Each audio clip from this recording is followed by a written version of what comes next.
Hi everyone, Caroline Arnold here, Executive Coach, helping women get confident and accelerate their career.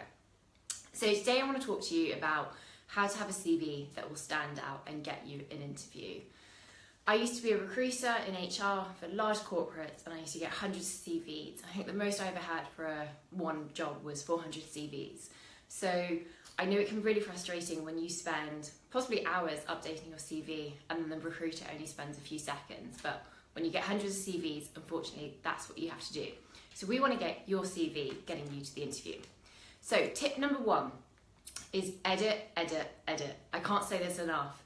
If I've got 300 CVs in front of me and I notice a spelling mistake, or all your bullet points are out of line, or all your dates are just kind of a bit skew-if, that's a reason for me to put you in the no pile, to be honest, especially if you've said you've got attention to detail and the role requires you to have attention to detail. That's me suggesting otherwise.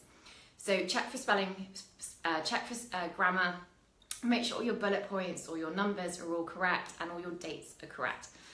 Also print it out and make sure when you've printed it, it also keeps in format. And if, like me, you're dyslexic and don't necessarily spot your own mistakes, ask someone to check it for you. And then if you're using a recruitment agency, then ask them to also check it. It's in their interest to make sure it's correct. Tip number two is always have at the back of your mind, so what? And really highlight those achievements. So many CVs that I see, I think you could potentially be a great candidate, but actually I'm not really sure what you have achieved. So you might say, I was involved in X project, and that's great, but what did you deliver? Did you increase sales? Did you reduce costs? So as an example, when I worked for the civil service for a couple of years, I brought recruitment in-house. So I was able to say I reduced recruitment time by 4 weeks because we didn't have to go out to tender, and I reduced recruitment costs by £20,000 because that's what on average it cost. So very clear what I achieved. So always have in the back of your mind, so what? Tip number three is tailor your CV to the role you're applying for.